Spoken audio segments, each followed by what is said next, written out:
एक वर्ड कुछ दिन पहले पढ़ा है, वो आप लोगों को याद होगा, एंड दैट इज हल्ला बलू। हल्ला बलू को हल्ला से याद कर सकते हो कि हल्ला हो रहा है, इसका मतलब सब एक दूसरे के ऊपर चिल्ला रहे हैं और क्या कर रहे हैं, लड़ाई कर रहे हैं। एंटोनिम्स काम है, ऑर्डर है, पीस है, शांति। कुछ वर्ड्स बता दो। सेरेनिटी है, ट्रैंक्विलिटी है, मींस शांति ही शांति। एक वर्ड होता है पॉइस, बहुत इंपॉर्टेंट वर्ड है। इसका मतलब क्या है कि शांति ही शांति है, सब एक दूसरे को बहुत प्यार से बात कर रहे हैं, बहुत बढ़िया। कंपोजर है, किसी किसी इंसान का बहुत कूल कंपोजर होता है। कंपोजर का मतलब क्या है कि उसका जो बिहेवियर है वो कैसा है, बहुत ही काम है, बहुत ही शांति भरा है। एक बड़ा प्यारा वर्ड होता है, इसे याद है, बहुत बार एग्जाम में आता है, और वर्ड होता है डिपोर्टमेंट। एंटोनिम्स में लिख रही हूं। डिपोर्टमेंट वर्ड का मतलब क्या होता है, इस वर्ड को डबल स्टार करके मार्क कीजिएगा। पहले मैं अपने आप को जरा साइड कर लेती हूं क्योंकि मुझे स्पेस चाहिए होगा। हाँ, डिपोर्टमेंट वर्ड का मीनिंग क्या होता है कि आप किस तरीके से बिहेव कर रहे हो, वो आपका क्या डिपोर्टमेंट है। तो आपका बिहेवियर क्या है, आपका बिहेवियर आपका डिपोर्टमेंट। बहुत इंपॉर्टेंट वर्ड है। तो कंट्री जो उथल पुथल की सिचुएशन में थी, जिसके बाद अचानक से जो पॉलिटिकल प्रॉब्लम आई, उसके बाद कंट्री उथल पुथल की सिचुएशन में आ गई थी। डिपार्टमेंट नहीं, डिपोर्टमेंट है। Your behaviour, your conduct is your deportment. चलो अगले वर्ड पे आते हैं। यूबिक्विशियस आ गया भाई। यूबिक्विशियस लास्ट में ओयूएस लग रहा है, सबसे पहले तो मुझे पार्ट ऑफ स्पीच बता दो। लाइक लास्ट में ओयूएस है तो पार्ट ऑफ स्पीच आपका एडजेक्टिव हो गया। यूबिक्विशियस मींस जो सब जगह हो। तो कोई ऐसी चीज जो सब जगह है, वो चीज कैसी है, वो चीज यूबिक्विशियस है, प्रेजेंट और फाउंड एवरीवेयर। ओमनी प्रेजेंट है, परवेसिव है, यूनिवर्सल है, और क्या बोल सकते हैं, रैम्पेंट है, राइफ है, कॉमन है, प्रिवेलेंट है। इसका मतलब ये चीज कैसी है, ये चीज सब जगह है। हाँ, ओमनी प्रेजेंट भी कह सकते हैं, राइट, सब जगह। ओमनी रूट वर्ड का मतलब भी क्या होता है, ओमनी और पैन दोनों का मतलब होता है ऑल, मतलब ये चीज सब जगह है, ये चीज क्या है, बहुत ही ज्यादा कॉमन। एंटोनिम्स रेयर है, अनकॉमन है, स्केर्स है, मींस बहुत ही ना के बराबर है। बहुत ही ना के बराबर का एक वर्ड होता है, बड़ा प्यारा, बहुत एग्जाम में आता है, मीगर। तो कोई चीज अगर मीगर क्वांटिटी में है, इसका मतलब क्या है, बहुत ही ना के बराबर है। पार्टरी, इसका मतलब क्या, बहुत ही ना के बराबर है। स्कैंटी है, बहुत ही ना के बराबर है। स्पार्स है, स्पार्स मींस बहुत दूर दूर है। स्पार्स का मतलब क्या होता है, ये सर्कल है, बहुत कम है, इसको स्पार्स बोलते हैं। डेंस क्या होता है, बहुत सारी है। तो स्पार्स का मतलब भी क्या हो गया कि वो चीज बहुत ही ना के बराबर अमाउंट में है। तो जो स्मार्टफोन्स हैं वो सब जगह फैल चुके हैं मॉडर्न सोसाइटी में, सब जगह आपको स्मार्टफोन्स देखने को मिलेंगे। हाँ, डायमंड डजन एक इडियम होता है, राइट, वेरी गुड। इसका मतलब क्या होता है कि वो चीज बहुत कॉमन है, something which is very common. Dearth नहीं बोल सकते क्योंकि मैं अभी एडजेक्टिव फॉर्म्स कह रही थी, है ना। अगर आप डर्थ बोलते हो, बिल्कुल सही बात है, डर्थ का मतलब होता है उस चीज की कमी है, लेकिन ये जो डर्थ होता है इसका पार्ट ऑफ स्पीच क्या होता है, ये आपका नाउन होता है। डर्थ है, इसका मतलब उस चीज की कमी है। तो मैं स्कैर्स नहीं बोल सकती, मैं क्या बोल सकती हूँ, स्कैरसिटी बोल सकती हूँ। मैं क्या बोल सकती हूँ, पॉसिटिव बोल सकती हूँ। मींस वो चीज बहुत ही कम अमाउंट में आपको देखने को मिलती है।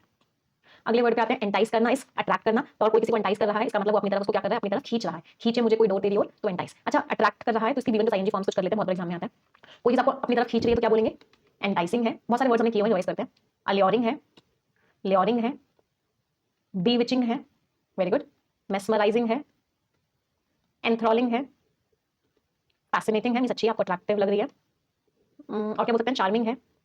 एक वर्ड बोल सकते हैं सेड्यूसिंग, लेकिन सेड्यूसिंग थोड़ा सा नेगेटिव टोन का वर्ड होता है अट्रैक्टिव, लेकिन नेगेटिव टोन में अट्रैक्टिव है, तो उसको हम क्या बोलते हैं, सेड्यूसिंग। हाँ, कैप्टिवेटिंग कैसे बोल रहे हैं हम, कैप्टिवेटिंग है। स्पेल बाइंडिंग है, राइट, स्पेल बाइंडिंग है। एन्चेंटिंग भी नहीं लिखा ना हमने, हाँ, एन्चेंटिंग है। इसका मतलब वो चीज बहुत ही ज्यादा क्या है, बहुत ही ज्यादा अट्रैक्टिव है, आपको अपनी तरफ खींच रही है। All of these words are adjectives हैं या फिर ये वीवन प्लस आईएनजी। तो वीवन प्लस आईएनजी को हम एडजेक्टिव की तरह यूज करते हैं। कैरिस्मेटिक है, राइट, कैरिस्मेटिक है, मतलब वो चीज आपको अपनी तरफ खींच रही है। टिटिलेटिंग भी कह सकते हैं। टिटिलेटिंग का मतलब भी क्या होता है कि आपके अंदर इंटरेस्ट जगा रही है, क्या बोल सकते हैं, टिटिलेटिंग है। तो किसी को अट्रैक्ट करना, कुछ डिजायरेबल देके ल्योर करना, ल्योर करना। कोएक्स बहुत इंपॉर्टेंट वर्ड है। कोएक्स का मतलब भी क्या होता है, आप किसी को इन्फ्लुएंस कर रहे हो कि वो आपकी बात मान जाए, उसको हम क्या बोलते हैं, उसको हम बोलते हैं कोएक्स करना। मींस इन्फ्लुएंस करना किसी इंसान को कि वो आपकी बात हर हालत में मान जाए।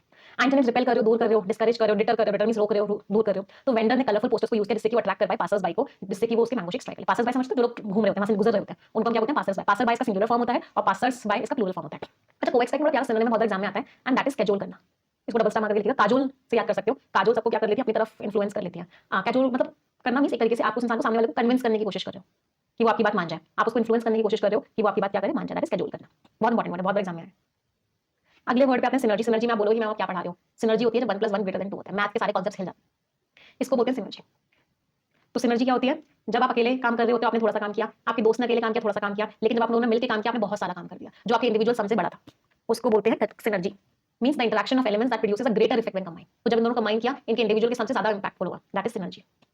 कोलैबोरेशन, कोऑपरेशन, टीम वर्क, इसका मतलब टीम वर्क बहुत अच्छे से हुआ। एंटोनिम डिसयूनिटी है, सेपरेशन है, कॉन्फ्लिक्ट है, इसका मतलब क्या है, लड़ाई है, मतलब काम अच्छे से हुआ ही नहीं, लड़ाई है। तो जो सिनर्जी थी, जो कोलैबोरेशन था दोनों कंपनीज के बीच में, इसकी वजह से क्या हो गया, एक बहुत ही बढ़िया प्रोडक्ट सामने आ गया। अच्छा, हम लड़ाई की बात करें, लड़ाई के बहुत बार सिनोनिम्स आते हैं एग्जाम में, तो एक बार देख लेते हैं। एक वर्ड होता है लड़ाई का, अल्टरकेशन। अल्टरकेशन का मतलब क्या होता है, वर्बल फाइट। आप बोल बोल के लड़ रहे हो, बहुत ही हीटेड डिस्प्यूट हो गया है, उसको आप क्या बोलते हो, अल्टरकेशन। जो एग्जाम में वर्ड्स आते हैं मैं वो सारे लिख के आपको बता रही हूं। एक वर्ड होता है फ्यूड। फ्यूड का मतलब क्या होता है, बहुत लंबे टाइम से दुश्मनी चल रही होती है, उसको बोलते हैं फ्यूड। लॉन्ग टर्म दुश्मनी का वर्ड क्या लिख सकते हैं, एनमिटी लिख सकते हैं, हॉस्टिलिटी लिख सकते हैं। फिर रैंगल करते हैं लोग, इसका मतलब क्या होता है, लंबे टाइम से क्या चल रही है, लड़ाई चल रही है। स्कर्मिश वर्ड होता है, ये भी क्या होता है, लड़ाई होती है। और क्या लिख सकते हैं, कंटेंशन का मतलब भी लड़ाई होता है, राइट। तो ये सारे के सारे वर्ड्स आपके किस चीज के, हाँ, कॉम्बैट का मतलब लड़ाई होता है। फिर एक वर्ड होता है एक्रीमनी, मींस दुश्मनी की भावना है, लड़ाई की सी फीलिंग है। एंटागोनिज्म, इसका मतलब भी क्या होता है, एक तरीके से लड़ाई की फीलिंग है। किसी ने किसी पर अटैक कर दिया, उसको क्या बोलते हैं, असॉल्ट बोलते हैं। अटैक, अच्छा, छुप के कोई अटैक करता है, छुप रहा होता है, और जैसे वो सामने वाला अटैक कर देगा, उसको क्या बोलते हैं, छुप के अटैक को क्या बोलते हैं, एम्बुश। बहुत इंपॉर्टेंट वर्ड है एम्बुश, मींस छुप के अटैक। छुपने का वर्ड क्या बोल सकते हैं, एक वर्ड पता है स्नीकी, याद है, छुप के, तो स्नीक अटैक बोल सकते हैं। दैट इज व्हाट, किसी ने क्या किया, छुपके से अटैक कर दिया। तो ये सारे के सारे वर्ड्स किस चीज के, अटैक के हैं। सारे वर्ड्स का पार्ट ऑफ स्पीच क्या था, all of these words were ना। सेडिशन होता है जब किसी को भड़काने वाली स्पीच देते हो, सेडिशन होता है, उसको लड़ाई में नहीं लिख सकते। हाँ, फर्टिव वर्ड पढ़ा था, स्नीकी वर्ड पढ़ा था, स्टेल्थी वर्ड पढ़ा था, क्लैंडस्टाइन वर्ड पढ़ा था। इन सबका मीनिंग क्या था? सीक्रेट में काम करना। याद हो रहा है कि वोकैबुलरी याद हो रही है, वेरी गुड। अच्छा, अगला वर्ड है इंडिस्पेंसिबल। इंडिस्पेंसिबल का मतलब क्या है? जिसके बिना काम नहीं चल सकता। उस चीज को हम क्या बोलते हैं? उस चीज को बोलते हैं इंडिस्पेंसिबल। लास्ट में एबीएल लग रहा है, पार्ट ऑफ स्पीच क्या हो गया? एडजेक्टिव। तो कोई चीज क्या है? बहुत ही ज्यादा जरूरी है, एसेंशियल है, क्रूशियल है, एसेंशियल है, वाइटल है। और क्या बोल सकते हैं? इंपॉर्टेंट चीज अगर कोई है तो समथिंग इज इंपॉर्टेंट, और क्या वर्ड बोल सकते हैं? वेरी गुड, पिवटल बोल सकते हैं, इंपेरेटिव बोल सकते हैं, की बोल सकते हैं। कोई चीज जिसकी की है मतलब बहुत ही ज्यादा इंपॉर्टेंट है। एक वर्ड बोल सकते हैं मोमेंटस। कोई चीज अगर मोमेंटस है, इसका मतलब भी क्या है? वो चीज बहुत ज्यादा इंपॉर्टेंट है। तो ये ना ऐसे तीन वर्ड्स होते हैं, तीन वर्ड डिफरेंस समझना। एक तो है मोमेंटस, मोमेंटस का मीनिंग होता है इंपॉर्टेंट। एक वर्ड होता है मोमेंटरी, इसके जैसा ही लेकिन अलग अलग है। इसका मीनिंग क्या था? कोई चीज जो टेम्पररी है, क्षण भर की है, ट्रांजिएंट है, एफपीमेरल है।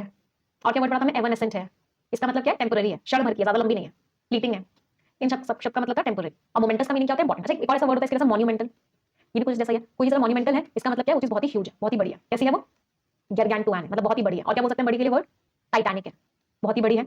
कोलोसल है, मतलब वो चीज कैसी है? वो चीज बहुत ही ज्यादा ह्यूज है, बहुत ही ज्यादा बड़ी है। तो तीनों वर्ड्स एक जैसे दिखने में ना, तीनों में अलग अलग। हाँ, तीनों डिफरेंस बना। मेमोथ भी कह सकते हैं, राइट? मेमोथ है, बहुत बड़ी है। बेहेमोथ है, बहुत ही बड़ी है। एलिफेंटाइन है, बहुत ही बड़ी है। तो ये सारे सारे वर्ड्स का मीनिंग है something which is huge. Gigantic कैसे बोल रहे हैं हम? राइट, जाइजेंटिक है, बहुत जाइजेंटिक। कैसी है? बहुत ही ह्यूज है, बहुत ही बड़ी।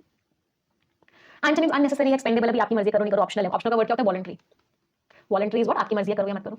तो क्लीन वाटर जो बहुत ही जरूरी है इंसान के जीने के लिए, स्पेशली कौन से एरियाज में? एरिड का मीनिंग क्या होता है? ड्राई। ड्राई एरियाज में क्लीन वाटर बहुत ही जरूरी है। अगले वर्ड में आते हैं कुनंड्रम। कुनंड्रम का मतलब क्या है? पहेली। अभी हमने बहुत सारे कॉम्प्लेक्स कंफ्यूजिंग के सिनोनिम्स हमने करे हैं, वो सारे एडजेक्टिव फॉर्म से। उसी का नाउन फॉर्म क्या होता है? कुनंड्रम। क्या है? पहेली है, अ कंफ्यूजिंग और डिफिकल्ट प्रॉब्लम और सिचुएशन। पजल है, एनिग्मा बहुत इंपॉर्टेंट। इसका हमने एडजेक्टिव फॉर्म किया हुआ है एनिग्मेटिक, याद है? एनिग्मेटिक शब्द का मीनिंग क्या था? कोई चीज जो कैसी है? बहुत ही कॉम्प्लेक्स है। तो ये क्या थे? एडजेक्टिव फॉर्म्स थे। और ये क्या है? नाउन फॉर्म्स है। और क्या बोल सकते हैं? एक बहुत प्यारा वर्ड बहुत एग्जाम में आता है कंफ्यूजन का, दैट इज क्वांडरी। क्वांडरी मींस कंफ्यूजन है, डिलेमा है, समझ नहीं आ रहा करें तो क्या करें, डिलेमा में इधर जाएं या उधर जाएं, सारा का सारा क्या? कंफ्यूजन है। फिर वो सारे वर्ड्स का नाउन फॉर्म बना सकते हैं जो हमने एडजेक्टिव फॉर्म से पढ़े हैं। परप्लेक्सिंग पढ़ा था तो उसका नाउन फॉर्म क्या हो जाएगा? परप्लेक्सिटी। बैफलिंग पढ़ा था तो उसका नाउन फॉर्म क्या हो जाएगा? बैफलमेंट। बिविल्डरिंग पढ़ा था तो उसका नाउन फॉर्म क्या हो जाएगा? बिविल्डरमेंट। एस्टोनिशिंग पढ़ा था, याद होगा, तो उसका नाउन फॉर्म क्या हो जाएगा? एस्टोनिशमेंट। तो इसका मतलब क्या है? आप किस चीज में हो? आप कंफ्यूजन में। एक वर्ड पढ़ा था आप लोगों को याद होगा, एडजेक्टिव फॉर्म लेबीरिंथीन, याद आ रहा है? लेबीरिंथीन। तो ये तो एडजेक्टिव फॉर्म, उसका नाउन फॉर्म क्या हो जाता है? उसका नाउन फॉर्म हो जाता है लेबीरिंथ। मेज लाइट पढ़ा था तो नाउन फॉर्म क्या हो गया? मेज। मेज का मतलब क्या? एक तरीके से पहेली सी है, समझ ही नहीं आ रहा क्या करें। बड़ा प्यारा वर्ड है स्नाल, इसके ऊपर डबल स्टॉप करेंगे। मींस कंफ्यूजिंग सी पहेली सी है, नहीं समझ में आ रहा। एक और वर्ड बहुत एग्जाम में आता है, वर्ड है इम्ब्रोग्लियो। मींस बहुत ही ज्यादा कंफ्यूजिंग सी सिचुएशन है। आई एम इन एन इम्ब्रोग्लियो, मतलब मैं बहुत कंफ्यूजन में। एंटोनिम्स क्या हो गए? सॉल्यूशन है, क्लैरिटी है, सिंपलिसिटी है, कोई प्रॉब्लम ही नहीं है, आराम से चीजें एकदम सिंपल है। तो कंपनी ने प्रॉब्लम फेस करी किस चीज को लेके कि कैसे प्रॉफिट्स को बढ़ाएं स्टाफ को बिना हटाए हुए, तो ये प्रॉब्लम में कंपनी थी। अच्छा, एडजेक्टिव फॉर्म्स लिखे हैं तो इसके कुछ कंप्लीट कर लेते हैं। और मुझे एडजेक्टिव फॉर्म्स बता दो। इंट्रिकेट है, वेरी गुड। नॉटी है, मैं वो वाले सारे वर्ड्स लिखे जो एग्जाम्स में आते हैं ना। रिकनडाइट है, आर्केन है, एजोटेरिक है। हाँ, और क्या लिख सकते हैं? इंट्रिकेट लिख दिया हमने, एजोटेरिक लिख दिया। हाँ, फिर वो सारे वर्ड्स आ जाएंगे ना जो एग्जाम से बहुत आते हैं। क्लियर नहीं है कोई चीज तो वेग है, ये वेग एग्जामिनर का फेवरेट वर्ड है। एम्बिगुअस है, इक्विवोकल है, मींस वो चीज कैसी है? वो चीज क्लियर नहीं है। हाँ, सारे वर्ड्स। हाँ, कॉन्वोल्यूटेड है, ये भी वर्ड एग्जाम में बहुत बनाया हुआ है, कॉन्वोल्यूटेड मींस क्लैरिटी नहीं है। ये सारे फॉर्म्स एडजेक्टिव्स थे और यहाँ जो लिखे हैं सारे फॉर्म्स नाउन थे। पार्ट ऑफ स्पीच में बहुत ज्यादा फोकस करती हूँ, क्यों? क्योंकि बहुत बार बच्चे की वोकैबुलरी अच्छी होती है बट उसको पार्ट ऑफ स्पीच नहीं पता होता तो गड़बड़ कराता है एग्जाम में। हाँ, एब्स्ट्रूज है,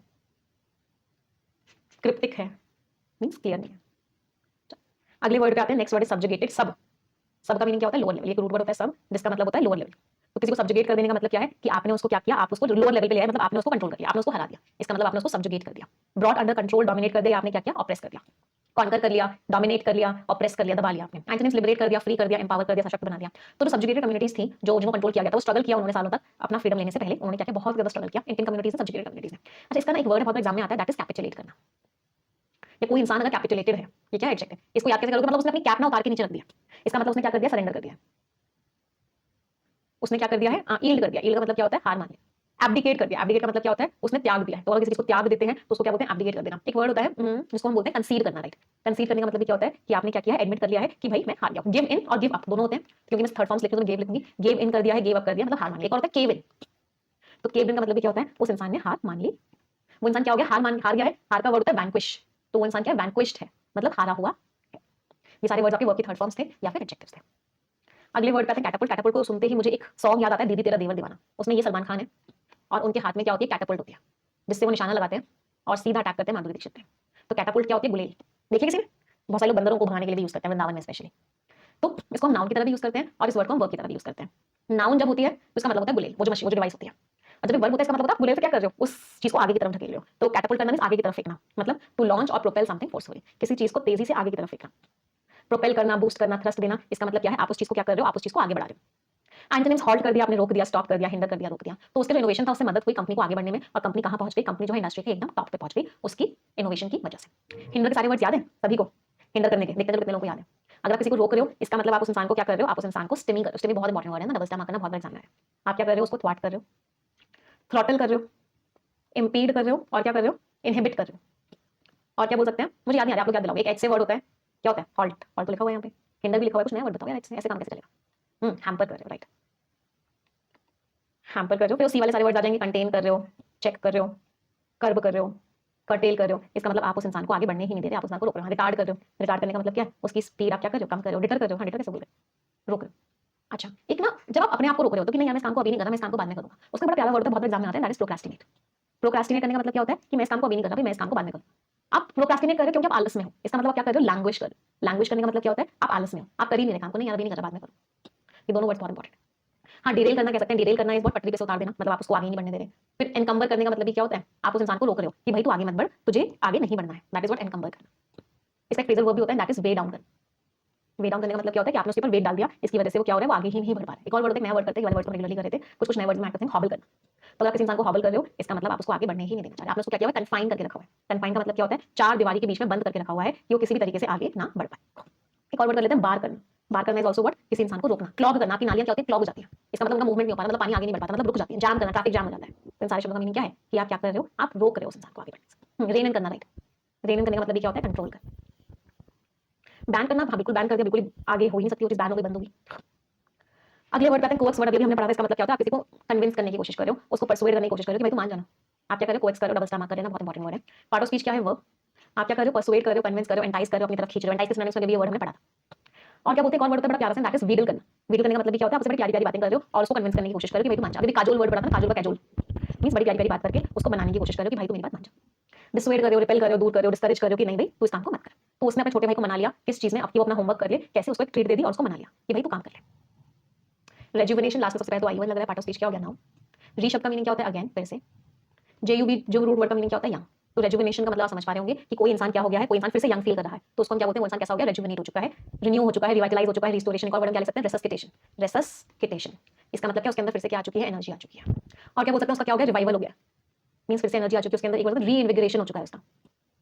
इन्विग्रेट का मतलब क्या होगा? एनर्जी डालना। तो रीइन्विगरेशन का मतलब क्या हो गया? फिर से उसके अंदर एनर्जी आ चुकी है, रिसर्ज हो गया वो, फिर से वो क्या हो चुका है? बढ़ चुका है, रिसरेक्ट हो गया है, रिसरेक्शन लिख सकते हैं, फिर से उसके अंदर जान आ चुकी है। सारे वर्ड्स पार्ट ऑफ स्पीच ना। एंटोनिम्स डिक्लाइन कर रहा है, डेरिवेट कर रहा है, एज होता जा रहा है, इसका मतलब क्या होता जा रहा है? दिन पे दिन खराब होता जा रहा है। तो पार्क को जो सुंदर बनाने का प्रोजेक्ट था, इससे क्या हो गया? पूरी की पूरी कम्युनिटी में क्या आ गई? एक नई लाइफ आ गई, एक जान आ गई पूरी की पूरी कम्युनिटी में पार्क को सुंदर बनाने के प्रोजेक्ट से। वन वर्ड सब्स्टिट्यूट्स पे आ जाते हैं। कोई इंसान मर गया लेकिन उसने कोई अपनी विल नहीं बनाई, उसने कोई अपनी वसीयत नहीं बनाई, उस इंसान को क्या बोलते हैं? इंटेस्टेट। मींस उसकी डेथ हो गई बिना वसीयत बनाए हुए। अच्छा, डेथ होने का इडियम बता दो। कोई इंसान मर गया है तो उसने क्या किया है? He has kicked the bucket. उसने बकेट किक करी, मतलब उसकी डेथ हो गई है, वो क्या हो चुका है? Passed away. एक ऐसा इंसान जिसको ना छोटे छोटे से डिटेल्स रूल से बहुत फर्क पड़ता है, एक ऐसा इंसान जो बहुत ही ज्यादा रूल्स को लेके कंसर्न रहता है, ऐसे इंसान को क्या बोलते हैं? पिडेंट। मींस उसको बहुत ही ज्यादा रूल्स लिखे हुए, डिटेल्स फॉलो होने, छोटी छोटी बात फॉलो होनी चाहिए।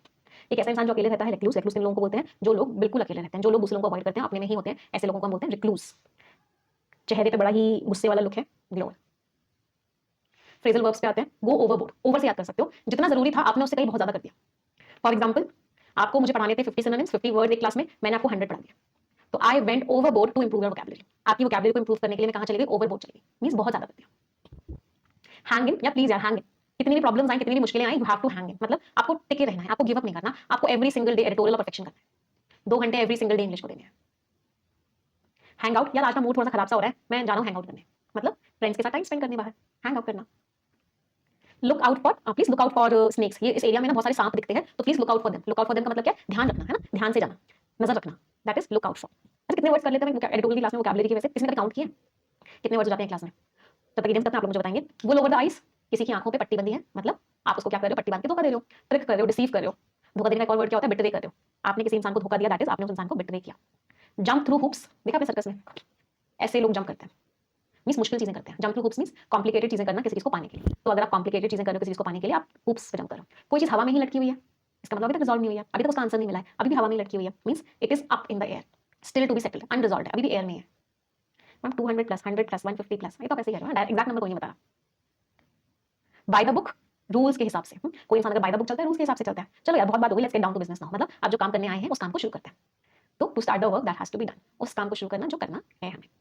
देखो 10 वोकैबुलरी वर्ड्स होते हैं, उनमें तीन सिनोनिम्स और 3 एंटोनिम्स तो ऑलरेडी स्लाइड्स में लिखे होते हैं, है ना। तो 60 वर्ड्स तो स्लाइड्स में ही होते हैं आई थिंक, और मुझे लगता है लगभग 40 वर्ड्स हम और कर लेते होंगे सिनोनिम्स एंटोनिम्स में, मिनिमम से मिनिमम। तो 100 वर्ड्स तो हम रोज कोशिश करते हैं कि हम कर ही लें।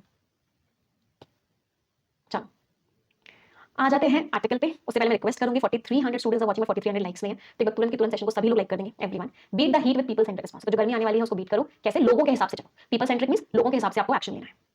चलो पहले आप पढ़ेंगे फिर हम समझाएंगे, read it everyone.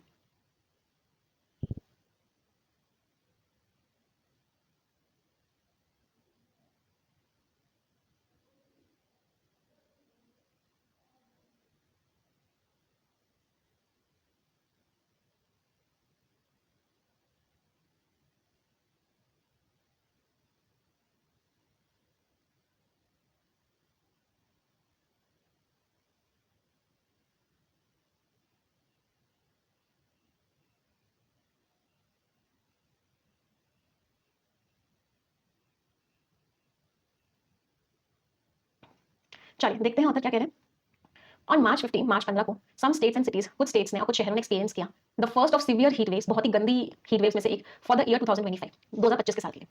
This was 20 days earlier, ये जो हुआ ये 20 दिन पहले हुआ, then the first severe heat wave in 2024। तो 2024 में जो फर्स्ट सबसे गंदी वाली हीट वेव आई थी वो 5-15 के 15 दिन बाद आई, 20 दिन बाद आई थी, मतलब अप्रैल में आई थी, और इस बार मार्च में ही इतनी गर्मी पड़ गई।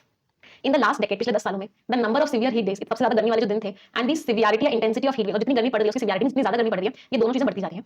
जो ईयर 2024 था was the warmest year on record, सबसे गर्म साल था रिकॉर्ड में, और ये 1.55 डिग्री सेल्सियस ऊपर था प्री इंडस्ट्रियल लेवल से, मतलब इंडस्ट्रियलाइजेशन से पहले जो लेवल होता था गर्मी का उससे 1.55 डिग्री सेल्सियस बढ़ गया, according to the world meteorological organisation WMO के हिसाब से। इन इंडिया में दिसंबर 2022 जो था वो हॉटेस्ट दिसंबर था since temperature monitoring in the country, temperature को चेक करना स्टार्ट हुआ था 1901 में, उसके बाद दिसंबर 2022 जो है हॉटेस्ट दिसंबर निकला था। जो फ्रीक्वेंसी कितनी बार आ रही है, तो जो हीट वेव्स की फ्रीक्वेंसी, जो बार-बार फ्रीक्वेंसी हो रही है, बार-बार आ रही है हीट वेव्स, ये बढ़ गया है पिछले 20 सालों में इन कंपैरिजन टू, जब हम कंपेयर करें पिछले 2 डेकेड से, तो अगर इससे पिछले 2 डेकेड से कंपेयर करें तो उससे बढ़ गया, मतलब previous 2 decades means in last 2 decades के भी प्रीवियस 2 डेकेड्स, तो पिछले 40 सालों को कंपेयर करें तो जो लास्ट 20 इयर्स थे उनमें ज्यादा था एज कंपेयर टू उससे पहले वाले 20 इयर्स में। तो जो इंपैक्ट है राइजिंग एक्सटर्नल टेंपरेचर का, जो गर्मी बढ़ती जा रही है उसका जो इंपैक्ट है, और जो हीट वेव्स बढ़ती जा रही है उसका इंपैक्ट है, साथ के साथ जो उमस बनी हुई है, साथ के साथ जो विंड की स्पीड है, इन सबका इंपैक्ट हमें देखने को मिलता है हीट स्ट्रेस के फॉर्म में। जब आउटसाइड टेंपरेचर जो है हमारी बॉडी टेंपरेचर के आसपास हो जाता है 37 डिग्री सेल्सियस के, तो बॉडी जो है इंटरनल हीट को रिलीज नहीं कर पाती, जो कि जनरेट होती है कैसे? बेसल मेटाबॉलिक रेट के पार्ट में, बीएमआर कहते हैं ना, बेसल मेटाबॉलिक रेट।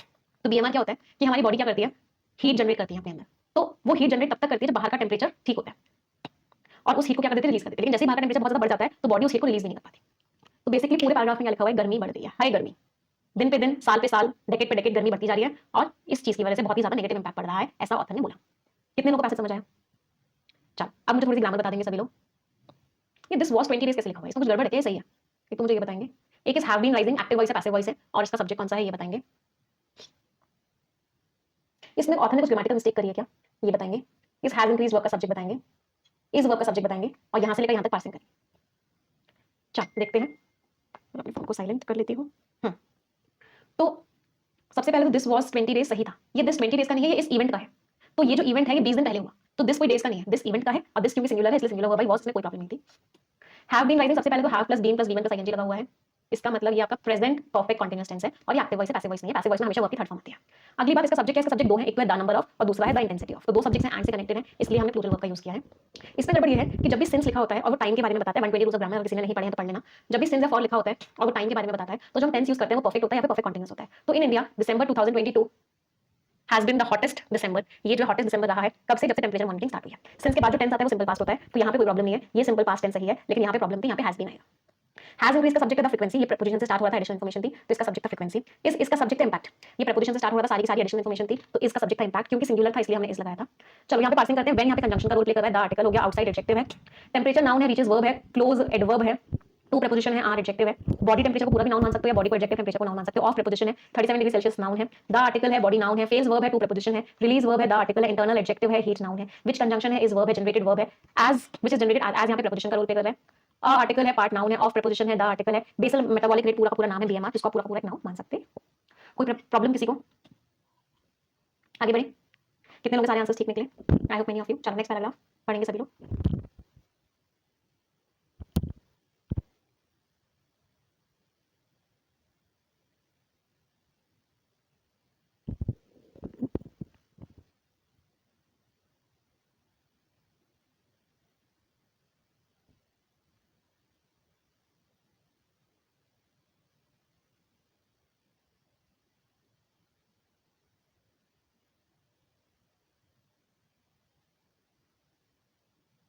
पढ़ लिया सभी ने? चलो देखते हैं क्या कह रहे हैं। 10 अतः 10 मींस रिजल्ट बता रहे हैं। इसकी वजह से वन स्टार्ट्स टू फील, हम क्या लगना फील होता है, हीट स्ट्रेस होता है, हमारे ऊपर हीट का स्ट्रेस हो रहा है। हीट स्ट्रेस से क्या होता है, मल्टीपल ऑर्गन्स इफेक्ट होते हैं, जैसे कि किडनीज इफेक्ट होते हैं, लिवर इफेक्ट होता है, ब्रेन इफेक्ट होता है, और इससे आप बीमार भी पड़ सकते हो और आपकी डेथ भी हो सकती है। हाउएवर लेकिन जो हीट वेव्स होती हैं इसके बहुत सारे नॉन हेल्थ और सोशो इकोनॉमिक इंपैक्ट्स भी होते हैं, सिर्फ हेल्थ पे ही नहीं और भी बहुत सारे इंपैक्ट्स होते हैं। क्लाइमेट चेंज जो हुआ है, गर्मी जो बढ़ रही है, स्पेसिफिकली जो राइजिंग टेम्परेचर जो बढ़ रहा है, is one of the causes of, कारण है farming sector stress in India. मतलब फार्मिंग सेक्टर पे भी बहुत इंपैक्ट पड़ता है। जब गर्मी बढ़ती है तो फार्मर्स के लिए बहुत ही मुश्किल हो जाता है फील्ड में काम करना, और इसकी वजह से जो उपज होती है, जो हार्वेस्ट होता है, वो कम हो जाता है। लाइफ स्टॉक जो होता है, उनके जो एनिमल्स होते हैं, उनकी डेथ हो जाती है। इसकी वजह से और भी ज्यादा इंपैक्ट हो जाते हैं गरीब लोग और जो फार्मर्स हैं। हीट स्ट्रेस की वजह से लाइफ स्टॉक का प्रोडक्शन कम हो जाता है, आगे जो एनिमल्स को प्रोड्यूस करते हैं वो कम हो जाता है, फूड प्रोडक्शन कम हो जाता है, फार्म की प्रोडक्टिविटी कम हो जाती है, और जो बाहर जो काम करने वाले वर्कर्स होते हैं, वर्कफोर्स होते हैं, उनकी प्रोडक्टिविटी भी कम हो जाती है। क्योंकि इंडिया एक लेबर इंटेंसिव कंट्री है, इंडिया में बहुत सारे लोग लेबर करते हैं, बहुत सारे लोग फिजिकल वर्क करते हैं, हार्ड वर्क करते हैं, स्पेशली एग्रीकल्चर में और कंस्ट्रक्शन के सेक्टर में। तो जो हीट वेव्स होती है, जो गर्मी होती है, इसकी वजह से इंडिविजुअल की वर्किंग एबिलिटी कम हो जाती है। इसकी वजह से वो काम कम करता है तो वर्कर्स का लॉस होता है, फिर जॉब भी चली जाती है, जॉब भी कम होती है, काम कम होता है। इसकी वजह से उसकी पर्सनल अपनी और फैमिली की इनकम भी कम हो जाती है। इंडिया में 75% जो वर्कफोर्स है, या फिर जो 380 मिलियन लोग जो हैं, वो हीट एक्सपोज लेबर पर डिपेंडेंट है, मतलब उनको बाहर जाकर काम करना पड़ता है, गर्मी में काम करना पड़ता है। ऐसे एस्टिमेट्स हैं, ऐसा निकाला गया है, अनुमान किया गया है कि जो हीट स्ट्रेस है, जो गर्मी की वजह से जो इंपैक्ट पड़ता है, उसकी वजह से इकोनॉमी को लॉस होता है 3 से 5% जीडीपी का, बहुत सारी कंट्रीज में, जिसमें इंडिया भी एक है। तो बेसिकली ऑथर क्या कह रहे हैं पूरे पैराग्राफ में कि गर्मी से सिर्फ हेल्थ कोई लॉस नहीं होता, गर्मी से इकोनॉमी में भी लॉस होता है, क्योंकि लोग काम नहीं कर पाते, जीडीपी कम हो जाता है, प्रोडक्शन कम हो जाता है, एग्रीकल्चर में काम नहीं होता है, कंस्ट्रक्शन में काम नहीं होता है, तो उनकी इनकम कम हो जाती है। तो ये सारी प्रॉब्लम आती है गर्मी की वजह से। तो फिर से ऑथर ने वही बोला, हाई गर्मी। अगला पैराग्राफ पढ़ेंगे सभी लोग।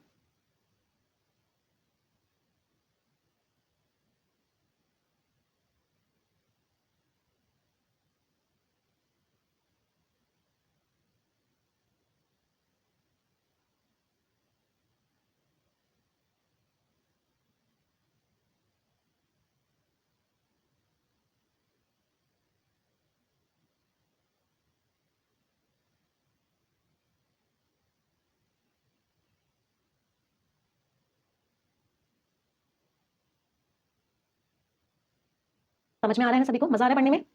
Yes. There are sign estimates, ऐसे एस्टिमेट्स हैं, ऐसे अनुमान लगाए गए हैं कि 2023 में लगभग 6% वर्क आवर्स का इंडिया में लॉस्ट हो गया था, मतलब वो नहीं कर पाए थे क्योंकि गर्मी की वजह से।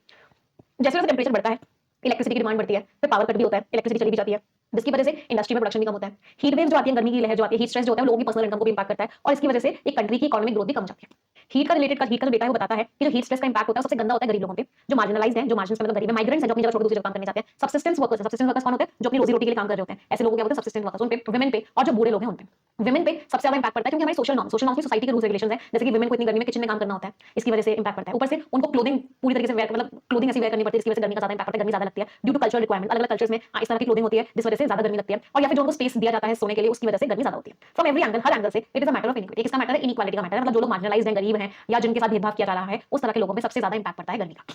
As early as the middle of the 19th century, 19th century की मिडल में रिसर्चर और साइंटिस्ट ने ऑब्जर्वेशंस की थी, उन्होंने बात बताई थी, मतलब बात नोटिस करी थी कि जो अर्बन एरियाज होते हैं, जो शहर में एरियाज होते हैं, उन पे ज्यादा टेंपरेचर होता है गांव के कंपैरिजन में, शहरों में ज्यादा गर्मी होती है गांव के कंपैरिजन में। अराइविंग एट द इन्फ्लुएंस, तो उन्होंने इससे ये इन्फ्लुएंस निकाला। इन्फ्लुएंस का मतलब क्या है कि आपने कोई चीज पढ़ी और उसमें अपनी अंडरस्टैंडिंग लगाई, पैसेज प्लस योर अंडरस्टैंडिंग क्या होता है, इन्फ्लुएंस होता है। तो उन्होंने इन्फ्लुएंस निकाला कि सबसे ज्यादा जो गर्मी बढ़ रही है वो इंसानों की वजह से बढ़ रही है, ह्यूमन मेड है। फिर भी उनको 150 साल और लग गए पहले हीट और हेल्थ एक्शन प्लान्स को बनाने में, तो उन्होंने ये तो आइडेंटिफाई कर लिया कि भाई गर्मी इंसानों की वजह से बढ़ रही है, लेकिन उनको 150 साल लग गए प्लान्स बनाने में, और जिनको प्रिपेयर किया गया यूरोपियन कंट्रीज में।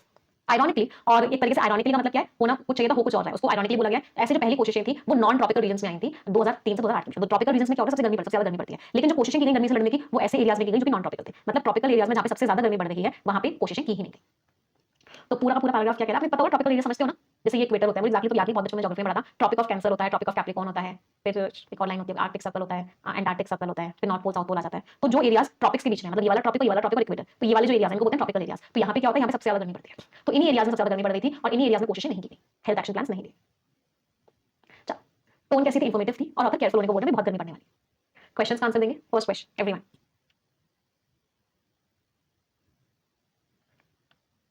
हीट स्ट्रेस जो है ह्यूमन बॉडी को क्यों इंपैक्ट करती है? क्योंकि बॉडी अपनी हीट रिलीज नहीं कर पाता जब टेंपरेचर बढ़ जाता है, तो ये तो पढ़ा था हमने। तो बॉडी हीट को रिलीज नहीं कर पाता है जब एक्सटर्नल टेंपरेचर बॉडी टेंपरेचर के आसपास हो जाता है। Answer is C, very good. अगला क्वेश्चन, क्या बात है, आज बहुत सारे स्टूडेंट्स हैं क्लास में, 4800 स्टूडेंट्स और watching the class. Gender specific impacts क्या है? मेन ज्यादा स्ट्रेस फेस करते हैं, नहीं वुमेन कम, नहीं जेंडर इक्वली इक्वली, हाँ वुमेन सबसे ज्यादा इंपैक्ट होती है सोसाइटी के नॉर्म्स की वजह से, क्लोथिंग रिक्वायरमेंट्स की वजह से। Answer is D. चलो वेरी गुड, नेक्स्ट क्वेश्चन। आज पहुंचेगा 5000 नहीं पहुंचेगा, क्या कहते हैं? इनडायरेक्ट इकोनॉमिक इंपैक्ट क्या है हीट स्ट्रेस का? महंगाई बढ़ जाती है, ऐसा तो नहीं लिखा हुआ, हाँ फैमिली इनकम कम हो जाती है, ये बात सही है। एकेडमिक परफॉर्मेंस खराब हो जाता है स्टूडेंट्स का, रियल एस्टेट वैल्यू नहीं। Answer is B. चलो वेरी गुड, स्कोर्स एवरीवन, क्या क्या स्कोर्स में सभी के? रीडिंग कॉम्प्रिहेंशन है, रीडिंग कॉम्प्रिहेंशन के आंसर्स ठीक नहीं कर रहे हैं ना, तो इसका मतलब है बढ़िया। चलो आपको पैसिव समझ में आया, आगे बढ़ते हैं, स्किमिंग करेंगे। स्किमिंग का मतलब ऊपर ऊपर से पढ़ेंगे, ओवरऑल मेन आइडिया समझेंगे। तो the salve of hope for the mind, salve का मतलब क्या होता है, सुकून, बाम। तो माइंड के लिए सुकून की, होप की, उम्मीद की बाम कौन सी है? बहुत प्यारा आर्टिकल, बहुत मजा आएगा आर्टिकल को स्किम करने में। चलो करें स्किमिंग, चलिए सभी लोग स्किमिंग करके मुझे मेन आइडिया बताएंगे। एवरीवन, बहुत प्यारा आर्टिकल है। उससे पहले रिक्वेस्ट भी करूंगी, जितने बच्चों को लाइक नहीं किया तुरंत लाइक कर देंगे एवरीवन, तुरंत की तुरंत।